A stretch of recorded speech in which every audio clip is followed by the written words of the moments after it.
Кымбаттуу кыргызстандыктар, урматтуу мекендештерим. Биз 2005 жана 2010 жылдагы эки революциянын сабактарын унуттук. Элибизде өткөндү унутсак, тарых кайталанат, тарых эскертип турат деген сөз бар. Биз мурдагы революциялар менен салыштырып карай албайбыз. Бийлик дайыма өз элине кызмат кылууга жана элдин тандоосун кабыл алууга милдеттүү экендигин көрдүк. Тарых дагы бир жолу сабак берди. Айрыкча бийликке дагы бир жолу катуу сабак болду. Өткөн жума ичиндеги күндөрүбүз биздин эркиндигибиздин, биздин демократиябыздын, биздин көп улуттуу ынтымагыбыздын жана Кыргызстандын жалпы элинин биримдиги сыналды. 2020 жылдын 4 октябрында тарыхый шайлоо өткөрүлүшү керек эле. Эл жөн эле жогорку кеңешти шайлаган жок. Эл келечекке тандоо жасады. Эл жаңланууну тандады. Эл акыйкаттыкты тандады. Тилекке каршы элдин үнү бийликке жетпес болду. 4 октябрда элдин тилеги, жаштарыбыздын үмүтү уурдалды. Жана ал масштабтуу саясий кризистин башталышына түрткү болду. Бүгүн жалпы Кыргызстандын эли жөнүндө өзгөчө сөз айткым келет. 2020 жылдын күзү жаңы тарыхты, улуттук аң сезимдин жаңыланган барактарын ачты. Ар түрдүү курактагы, ар башка улуттагы, ар түрдүү саясий көз караштагы адамдар мыйзамсыздыкка каршы, добуштарды сатып алууга, фальсификациялоого жана административдик ресурстарга каршы көтөрүлдү. Айрыкча Кыргызстан эли бир муштумдай биримдигин көрсөттү. Баарыбыз ушул күнү кыргызстандык болдук. Бирдиктүү, көп улуттуу бир эл болдук. Мындан ары да дал ушундай болот. Трайбализмди жок кылабыз. Кыргыз эли менен бир катарда туруп, канатташ жашаган бардык улуттардын өкүлдөрү катышты. Бул жеңиш жалпы Кыргызстандын элинин жеңиши болду. Жалпы Кыргызстан элинин ынтымагынын жеңиши. Эл биримдиги сакталып калды. Мамлекеттин талкаланышына, бөлүнүп жарылуусуна жол берилген жок. Кан төгүлгөн жок. Талап тоноочулук болгон жок. Мамлекеттин бүтүндүгү сакталды. Тез аранын ичинде укуктук талаага кирдик. Бул күндөрү Кыргызстан элинин, жаштардын интеллекти өскөндүгү, саясий көз карашы турукташкандыгы далилденди. Жалпы эл ийгиликке жетти. Кыргызстанда бийлик тынчтык жол менен өткөрүлүп жатат. Баарыбызды жеңишибиз менен чын дилимден куттуктаймын. Мен саясатчыларга жана саясий партияларга кайрылам.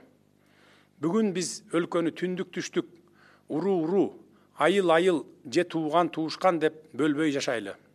Биз бирдиктүү жана көп улуттуу элбиз. Биз кыргызстандыкпыз. Биздин саясий көз караштарыбыз ар башка, бирок көздөгөн түпкү максатыбыз бирөө гана. Ал мекенибиздин, Кыргызстаныбыздын жаркын келечегин камсыз кылуу.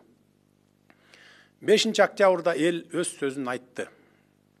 Урматтуу мекендештер, менин башкы максатым өлкөдө адилеттүүлүктү орнотуу, коррупция менен реалдуу күрөшүү, мындан ары коррупция менен күрөшүү саясий оппоненттердин көзүн тазалоонун инструменти болуудан калат.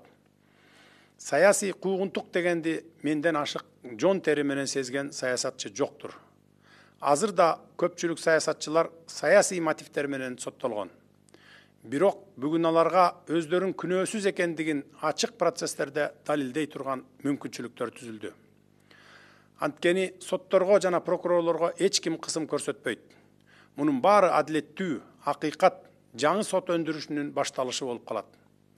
Дал ушул күндөр соттук өзүн билемдикке жана мыйзамсыздыкка чекит коет.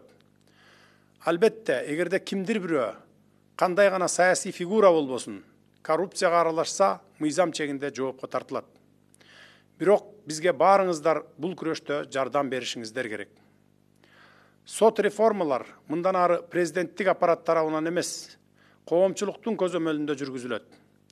Баарынан мурда биз $700 миллион Кыргызстандан чыгарып кетүү боюнча шектелген Матраимов жана башка схемалуу коррупцияларды түзүп, элдин рызкысына кол салган бардык тармактардагы коррупционерлерди катаал жазалар менен жоопко тартабыз. укук коргоо органдарына тийиштүү тапшырмалар берилди. Жакынкы убактарда биз ишибиздин жыйынтыгын көрсөтөбүз. Ошол эле мезгилде коррупция менен күрөшүү бул түрмөлөрдү толтуруу эмес. Бул укук коргоо органдарына бардык укуктарды берүү эмес. Коррупция менен күрөшүү бул жөнөкөй, түшүнүктүү жана аткарылуучу мыйзамдар. Ал баарына бирдей иштейт. Ушул жерден криминалдар менен күрөшүү туурасында айтсам, кылмыш дүйнөсү өзүнүкүн диктовка кылганды токтотот деп кепилдик берем. Буга чейин айрым аймактарда бизнес ошол жерде иштеш үчүн криминалдын уруксаты керек болчу. Бул мезгил артта калды. Ишкерлер менен инвесторлорго өзгөчө шарттар түзүлөт. Урматтуу мекендештер, өз сөзүмдө жаштар туурасында айтсам, жаштар үчүн тарыхтын жаңы барактары жазылып баштайт. Жаштар өлкөбүздөгү мамлекеттик саясаттын жигердүү жол баштоочуларынан болот. Дал ушул силер, жаштар, жашыңарга, улутуңарга карабастан 5 октябрда Ала Тоо аянтында өлкө келечеги үчүн башыңарды сайып бир катарга турдуңар. Биз ушул күндөрү мыйзамсыздык менен күрөшүп курман болгон 19 жаштагы Баткендин Баатыр кулунун терең кайгыруу менен эскеребиз. Жакынкы жылдары өлкөбүздүн саясатын аныктай турган силер болосуңар, жаштар. Биз силер менен биргеликте кадр саясатын өзгөртүп баштадык. Дал ошол үчүн биз парламентке ар түрдүү саясий күчтөрдүн киришине бирдей шарттарды түзөбүз. Бирок жаштар, улуттук жана гендерлик квоталар сөзсүз аныкталат. Жаштар саясий аренада өздөрүнүн атаандаштыкка жөндөмдүү экенин көрсөтө алышты. Эми алар иштен да өздөрүн көрсөтөт деп ишенемин. Ошондой эле алдыдагы шайлоолордо өздөрүнүн позицияларын эркин коргой алууга толук шарттар түзүлөт. Урматтуу мекендештер, экономика жана реформалар туурасында айтсам, жакынкы айлар биз үчүн жеңил эмес мезгилдерден болот. Биринчи кезекте экономикалык кырдаалды турукташтыруу зарыл. Инвесторлордун ишеничин калыбына келтирүүбүз керек. Ишкерлер үчүн коргоо жана коопсуздук кепилдигин камсыз кылуу милдети турат. Биз реформалар боюнча атайын комиссия түзөбүз. Ал өлкөбүздүн экономикасын башкаруудагы мамилелерди өзгөртөт. Жаңы доор мамлекеттик башкаруу системасында жаңы мамилелерди талап кылууда. Заманбап технологиялар чиновниктердин жана бюрократтардын салмактуу бөлүгүн кыскартууга жол ачууда. Ошондуктан кереги жок мамлекеттик структуралар жакын аралыкта жоюлат.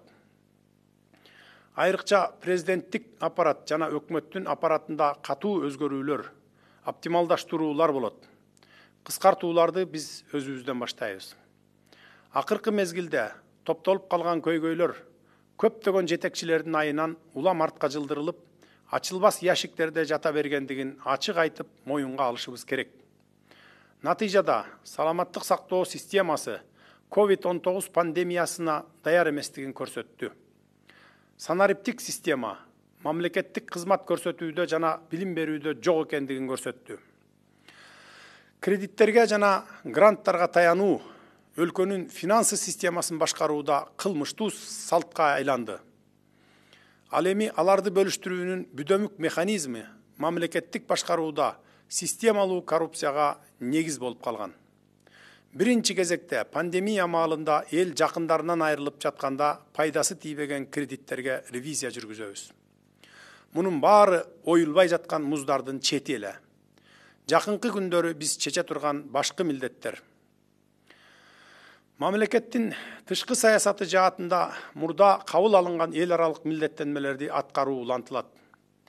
Биз мамлекеттин стратегиялык өнөктөштөрүнүн арасында алган кадыр баркын, беделин туруктуу сактап калуунун жана аны өркүндөтүүнүн үстүндө иштерди жүргүзөбүз.